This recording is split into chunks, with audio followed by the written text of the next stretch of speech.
Subscribe कीजिए आपके अपने चैनल को, उसके बाद नोटिफिकेशन के लिए बेल आइकन दबाइए ताकि इसी तरह से आपको वीडियो प्राप्त होती रहे। धन्यवाद। स्वप्न अंकफल देखिए, कोई भी आपका स्वप्न शुभ या अशुभ अर्थ के लिए आप सब्सक्राइब कर लीजिएगा। अलग अलग स्वप्नों के अलग अलग अर्थ। जैसे नदी प्रवाहित मतलब नदी हुई बहते हुए देखते हो तो यह अत्यंत शुभ मंगल और चंद्र गणना के अनुसार। और अगर आप शेर को देखते हो स्वप्न में विचरण करते हुए तो यह भी अत्यंत शुभ शुक्र और राहु गणना के अनुसार। और नदी प्रवाह देखना अत्यंत शुभ। कोई भी आपका स्वप्न शुभ या अशुभ अर्थ के लिए आप सब्सक्राइब कर लीजिएगा। तो जो आपके स्वप्न आपने कहे उसके अनुसार अर्थ क्या बनता है, शुभ या अशुभ, चलिए बताने का प्रयास आपको करते हैं। हर हर महादेव, जय माता दी। प्रिय दर्शकों, कैसे हो आप लोग? उम्मीद करता हूं कि आप अच्छे होंगे, स्वस्थ होंगे और खुशहाल जिंदगी जी रहे होंगे।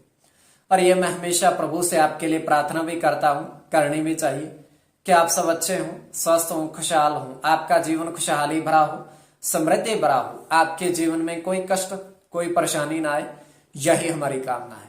तो एपिसोड पसंद आए तो आप लाइक कर दीजिएगा, आपका धन्यवाद। तो आप सब्सक्राइब कर लीजिएगा अगर आपको स्वप्न फल में रुचि है तो। देखिए, अलग अलग स्वप्नों के अलग अलग अर्थ बनते हैं और कई स्वप्न तुरंत फलित भी होते हैं और लाभ भी होता है और कई अफलित भी रह जाते हैं। तो स्वप्न काल्पनिक, किंतु अगर आपकी रुचि है तो आप सब्सक्राइब कर सकते हैं। तो इसमें पहर का भी महत्व होता है। कब समाप्त हुआ समय, स्वप्न कब समाप्त हुआ उसका समय, और जो नक्षत्र है चंद्रमा किस स्थिति में उसका समय। तो कोई भी आपका स्वप्न है शुभ या अशुभ अर्थ के लिए आप सब्सक्राइब कर लीजिएगा। आपको लिखकर बताने का प्रयास करते हैं। चलिए, तो उससे पूर्व स्वयं का स्वप्न है। यह है तृतीय पहर 2:58 समाप्ति का समय।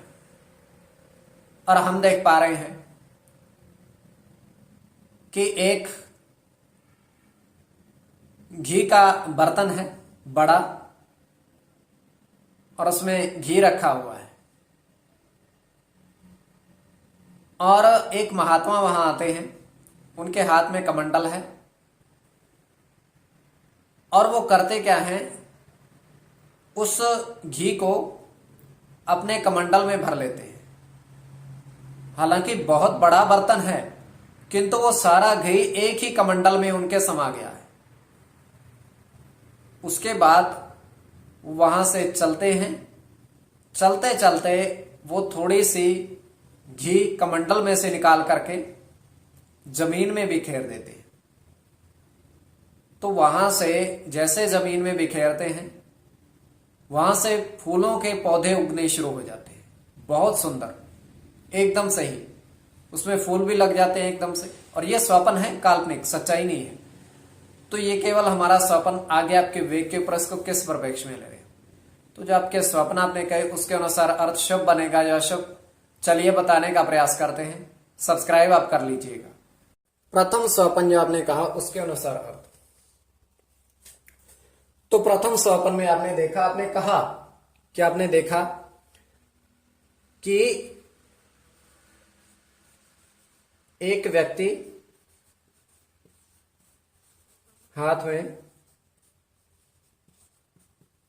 4 अंगूठी सोने की पहनी। तो ये अत्यंत शुभ है। स्वर्ण की अंगूठी धारण करना अत्यंत शुभ।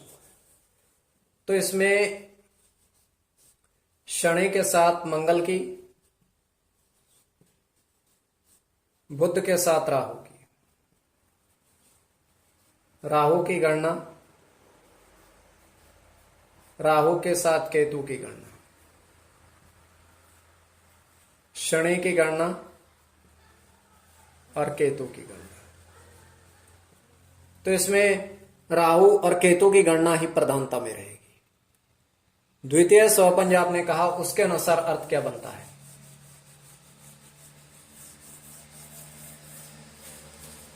आपके समक्ष दूरभाष वाजिब है, वर्षों से ऑनलाइन कार्य कर रहे हैं, दूरभाष के माध्यम से संपर्क आप साध सकते हो। किंतु किसी भी तरह के अंक प्राप्ति के लिए इनके पास न जुड़ा जाए, अंक प्राप्ति इनके पास नहीं होते हैं, कोई भी अंक अनुमान की गणना है किसी भी तरह की, तब इनके पास आप जा सकते हो, किंतु अंक प्राप्ति के लिए नहीं। तुरंत उत्तर देंगे, अच्छे से बातचीत करेंगे और बहुत अच्छे व्यक्ति हैं, जुड़ के देखिएगा। द्वितीय स्वप्न जो आपने कहा उसके अनुसार, तो द्वितीय स्वप्न में आपने देखा, आपने कहा कि 6 कछुए और 2 सर्प, 6 कछुए, 2 सर्प और 3 केंचुए देखे। कहां? जमीन पर। तो ये भी शुभ स्वप्न है। इसमें शुक्र की गणना होगी, चंद्र के साथ केतु की गणना,